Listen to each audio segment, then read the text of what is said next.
गोवा भारत का एक ऐसा शहर जिसने जितनी रंगीनियां देखी है उतना ही अपराध की कालीख भी देखी है। देश की आजादी के बाद गोवा ने भी आजादी के रंग देखे, लेकिन ये रंग इतने आजाद हो चले थे कि पहले तो हिप्पियों ने और फिर ड्रग माफिया ने गोवा को अपना गढ़ बना लिया। वो मुश्किल इन पर काबू पाया गया, लेकिन एक दफे अगर कहीं अपराध घुस गया तो वहां से उसे निकालना मुश्किल ही नहीं, नामुमकिन सा हो जाता है। मैं आपके लिए एक ऐसा ही पेचीदा केस लेकर आया हूं जिसने आज से 12 बरस पहले गोवा आने वाले पर्यटकों के साथ साथ न सिर्फ आम लोगों की रूहें हिला दी थी, बल्कि साथ ही सरकारों तक के हिलने की नौबत आ गई थी। 12 साल पहले 18 फरवरी 2008 को गोवा के अंजुना बीच पर एक बच्ची स्कारलेट कीलिंग की लाश मिली थी। इस मामले पर तफ्तीश हुई, गिरफ्तारी हुई और केस भी चला, जिसकी हमारी कानून व्यवस्था के हिसाब से सुनवाई हुई। और इतनी लंबी सुनवाई हुई कि अभी पिछले बरस 18 जुलाई 2019 को इस मामले पर फैसला आया। आखिर क्या था ये मामला, कौन थी स्कारलेट कीलिंग और किसने की थी उसकी हत्या? स्कारलेट किलिंग 15 साल की एक ब्रिटिश बच्ची 2008 में अपने परिवार के साथ गोवा घूमने आई थी। उसे गोवा और वहां का माहौल कुछ इतना भा गया था कि उसने अपनी मां से कुछ दिन और गोवा में रुकने की परमिशन मांगी। पहले पहल तो स्कारलेट की मां नहीं मानी, लेकिन उसके काफी जिद करने पर स्कारलेट को उसकी मां ने कुछ दिन और गोवा में रुकने की इजाजत दे दी और खुद अपने बाकी के परिवार के साथ कर्नाटका चली गई। लेकिन एक दिन इस खूबसूरत लड़की स्कारलेट की लाश समुद्र के किनारे बीच पर मिली। उसकी लाश पर सुइयों के निशान थे, हाथ पैरों पर जगह जगह काटने के निशान भी थे। लाश को देखने भर से ऐसा लग रहा था कि ये किसी इंसान का काम नहीं हो सकता, क्योंकि ऐसे खौफनाक काम को अंजाम देने के लिए राक्षसी प्रवृत्ति का होना जरूरी है। गोवा पुलिस ने मामले की छानबीन की और कुछ एक गिरफ्तारियां भी की, लेकिन कुछ ठोस नहीं मिल पाया। उन्होंने इस केस में हत्यारे और हत्या के कारण की जगह पर अज्ञात लिखकर अपने काम को इतिश्री कर ली, लेकिन उन्हें अंदाजा नहीं था कि एक विदेशी लड़की के साथ इस कदर हैवानियत भरा कांड होने के बाद ना तो एम्बेसी चुप बैठेगी और ना ही इंटरनेशनल मीडिया। पुलिस और सरकार संभल पाती और आगे कार्यवाही कर पाती कि उससे पहले ही स्कारलेट की मां फियोना ने एम्बेसी से गुहार लगा दी।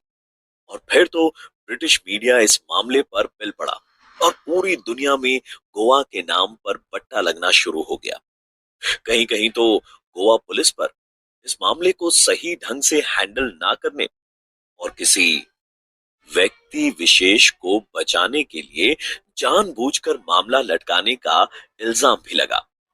जब बवाल बढ़ने लगे तो न सिर्फ गोवा सरकार बल्कि केंद्र सरकार भी हरकत में आई और इस मामले की जांच दोबारा से शुरू की गई। मीडिया और सरकारों के दबाव में पुलिस की जांच को बढ़ाया गया और उस बीच के आसपास रहने वाले दुकानों वाले और रेस्टोरेंट चलाने वाले और उनमें काम करने वाले लोगों से गहन पूछताछ की गई।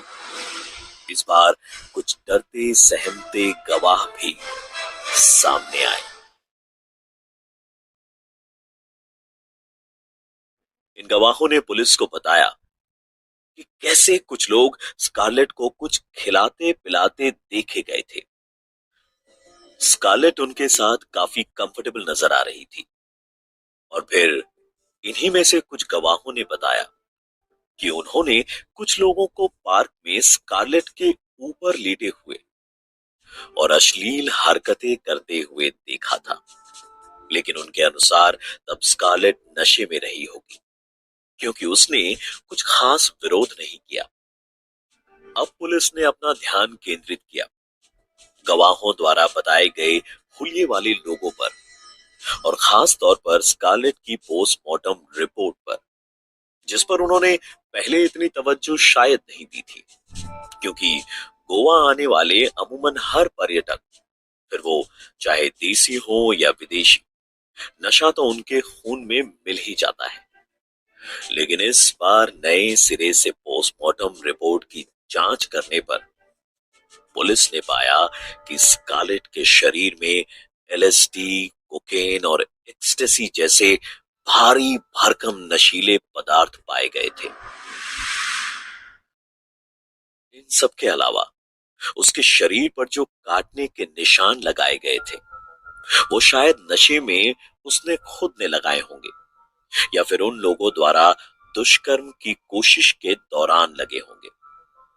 लेकिन यहां मामला और उलझा हुआ था, क्योंकि उसके शरीर पर 50 से ज्यादा कटने के निशान मिले थे, और ये काटने के निशान हत्यारों की हैवानियत की तरफ चीख चीख कर इशारा कर रहे थे। सभी चीजों को जोड़कर पुलिस ने अपनी थ्योरी बनाई, और इसी थ्योरी के आधार पर दो लोगों को पुलिस ने हिरासत में ले लिया, जिनके नाम थे सैमसन डिसूजा और प्रेसिडो क्वाल्हाउ। ये दोनों पास के रेस्टोरेंट में काम करते थे, और दोनों की अभियुक्तों की शिनाख्त परेड करवाई गई, और गवाहों ने इन्हें पहचान भी लिया था। लेकिन दोनों ने ही अपना गुनाह नहीं कबूला, और फिर से ये केस एक जगह पर आकर रुक गया। अब भी पर्याप्त सबूतों का अभाव था, और शायद इसी के चलते कोर्ट ने दोनों को राहत दे दी थी। लेकिन कोर्ट किसी नतीजे पर पहुंचता उससे पहले ही इस केस को चाइल्ड कोर्ट को सौंप दिया गया, क्योंकि मरने वाली लड़की सिर्फ 15 साल की थी। लेकिन अब भी पुलिस कुछ पुख्ता सबूत पेश नहीं कर पाई, तो ये केस चाइल्ड कोर्ट में भी काफी लंबा चला, और कोर्ट ने पुलिस को हिदायत दी कि उन्हें अपने जांच का दायरा बढ़ाते हुए तुरंत ही ठोस सबूत पेश करने होंगे। पुलिस ने एक बार फिर से इस कांड की बिखरी हुई पहेली के सारे हिस्सों को जोड़कर देखा, तो उन्हें मिली स्कारलेट की एक डायरी, और इस डायरी में उन सभी दिनों की बातें थी जितने दिन वो अपनी मां से अलग अपने दोस्तों के साथ गोवा में अकेली रही थी। और इसी डायरी में थे उन काले दिनों के राज, जिससे इस केस की गुत्थी सुलझ सकती थी। आखिर ऐसे क्या थे वो राज जो इस उलझे हुए केस को सुलझा सकते थे और पर्दा उठा सकते थे स्कारलेट के साथ हुई हैवानियत से। गोवा का अंजुना बीच एक वक्त में हिप्पियों का गढ़ और विदेशियों के लिए जन्नत रहा समंदर का ये किनारा ड्रग्स और सेक्स का भी खुला अखाड़ा बन गया था। कोई रोक टोक नहीं, किसी की नजर नहीं, हर किसी को बस अपनी फिक्र है। शहर का ये हिस्सा किसी बेबाक पार्टी की तरह हमेशा बेरोक टोक चलता था, जहां किसी का डर नहीं, दबाव नहीं, हर तरह से उन्मुक्त, हर तरह की इच्छाओं की खुली पूर्ति। ऐसा नहीं है कि पुलिस वहां नहीं होती थी, वो भी होती है, और जहां इतनी इच्छाएं पूरी हो रही हो, ऐसे में उनकी भी छिटपुट इच्छाओं की पूर्ति लगे हाथों होती रही। इसी अंजुना बीच पर 12 साल पहले जो बीता था, उसे सुनते हैं उस जगह हुआ क्या था। आज से तकरीबन 12 साल पहले 18 फरवरी 2008 को अंजुना थाने के सब इंस्पेक्टर अल्बुकर को बीट कांस्टेबल का बौखलाया हुआ फोन आता है, जैसे कि उसने कुछ ऐसा देख लिया हो जो वहां नहीं देखना चाहता था।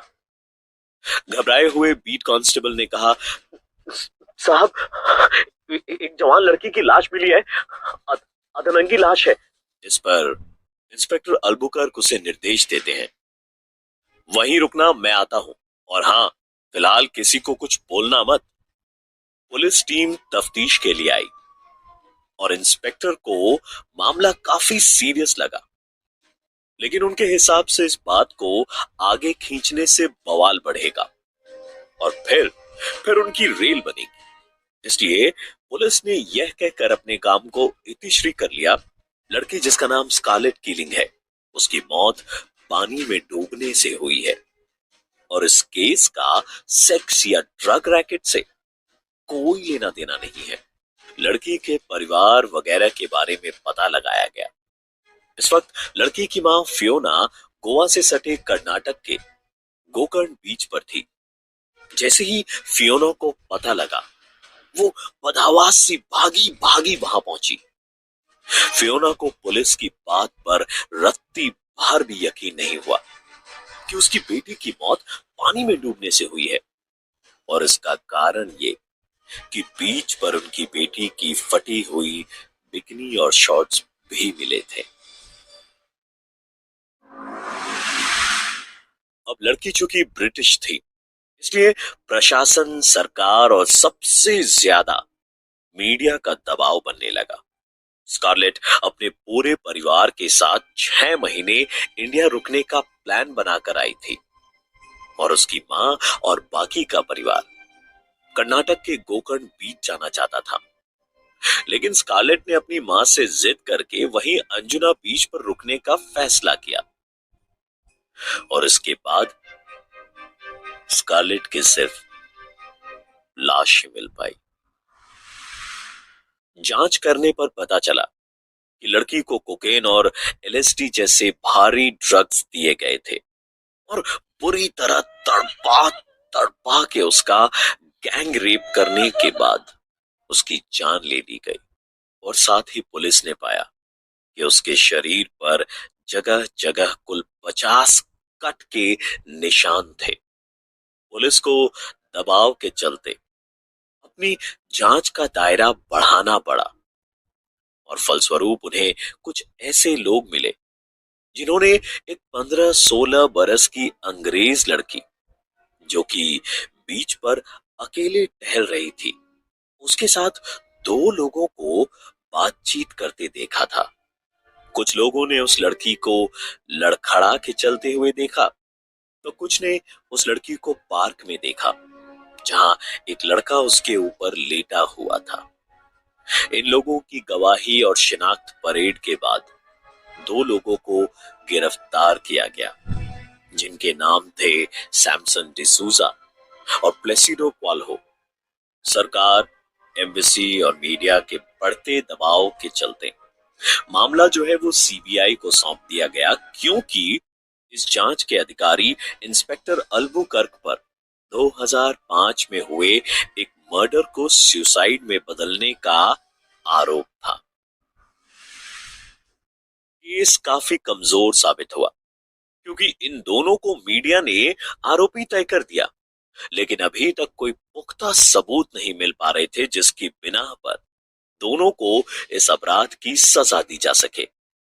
लेकिन तभी स्कारलेट कीलिंग की एक डायरी मिली जिसने इस केस से जुड़े कई राज खोले।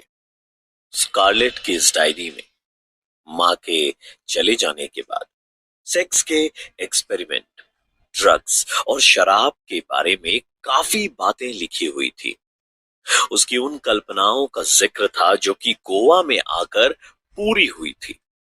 15-16 साल की उम्र में हर किशोर के मन में कई सवाल और इच्छाएं जन्म लेती हैं और इसी चक्कर में कई बार ये किशोर अपने रास्ते से भटक जाते हैं और स्कारलेट के साथ भी यही हुआ। उसने अपनी इस डायरी में गाइड जूलियो लोबो के साथ हुए सेक्स के बारे में बहुत कुछ लिखा था और जैसे जैसे पुलिस पन्ने पलटती गई तो पाया कि स्कारलेट ने खुद पर से कंट्रोल छूटने की बात भी लिखी है। उसकी कहानी में कई नए लोग जुड़ गए। दिन ब दिन वो जिंदगी की रंगीनियों के नए लेवल को पार कर रही थी। न सिर्फ शराब बल्कि ड्रग्स में भी उसने कई तरह के एक्सपेरिमेंट इन नए दोस्तों के साथ किए थे। लेकिन स्कारलेट के नए दोस्त असल में दोस्त नहीं बल्कि हवस के ऐसे भूखे राक्षस थे जिन्होंने उसे जबरदस्ती हार्डकोर पॉर्न दिखाया था और फिर नशे की हालत में उसके साथ कई मर्दों ने बार बार गैंग रेप किया। स्कारलेट इसके बारे में और डिटेल में नहीं लिख पाई थी, लेकिन उसने एक जगह लिखा था, अब मुझे डर लग रहा है और जूलियो मुझे सेक्स के लिए यूज कर रहा है। कई लोग मेरे पीछे पड़े हैं। और इसके बाद उसने कुछ और जगह गैंग रेप होने की बात लिखी है। डायरी के अंत में उसने वहां से निकलने की बात लिखी थी और साथ ही एक जल्लाद का फोटो भी बनाया था। स्कारलेट की मां फियोना ने इस केस को पूरी शिद्दत के साथ लड़ा क्योंकि उनकी प्यारी बेटी को उन्होंने जिस हाल में देखा था वो असहनीय था। फियोना का कहना था कि जिन लोगों ने भी ये सब किया है उनको अच्छे से पता था कि वो क्या कर रहे हैं। उनकी हैवानियत ने उसे ड्रग्स का आदी बनाकर सेक्स स्लेव बना दिया था और 15 साल की लड़की की सेक्सुअल जिज्ञासा को उसका सबसे बुरा सपना बना दिया गया था। पुलिस की नाकामी के बाद 2009 में सीबीआई को केस दे दिया गया और 2010 में चिल्ड्रंस कोर्ट में सुनवाई हुई क्योंकि लड़की की उम्र कम थी। हमारे जुडिशियल सिस्टम के आगे स्कारलेट किलिंग का ये केस खुद हार चुका था। लाचार कार्यवाही और ढुलमुल रवैये की वजह से केस काफी लंबा खिंच गया। इस बीच स्कारलेट की मां फियोना ने आरोप भी लगाया कि इस तरह के ड्रग्स और सेक्स के रैकेट में सरकार के मंत्रियों की भी मिली भगत है और उन्हीं के संरक्षण में ये सब काला धंधा पनप रहा है। लेकिन उनकी बात पर किसी ने कान नहीं दिया और अपनी बेटी के लिए इंसाफ की मांग करती एक मां की आवाज सिस्टम के गलियारों में खो कर रह गई। केस को इसी आधार पर चलाया गया था कि डिसूजा को आखिरी बार स्कारलेट के साथ देखा गया था, पर कोर्ट में दोनों ने उस रात के बारे में कुछ भी बताने से इनकार कर दिया।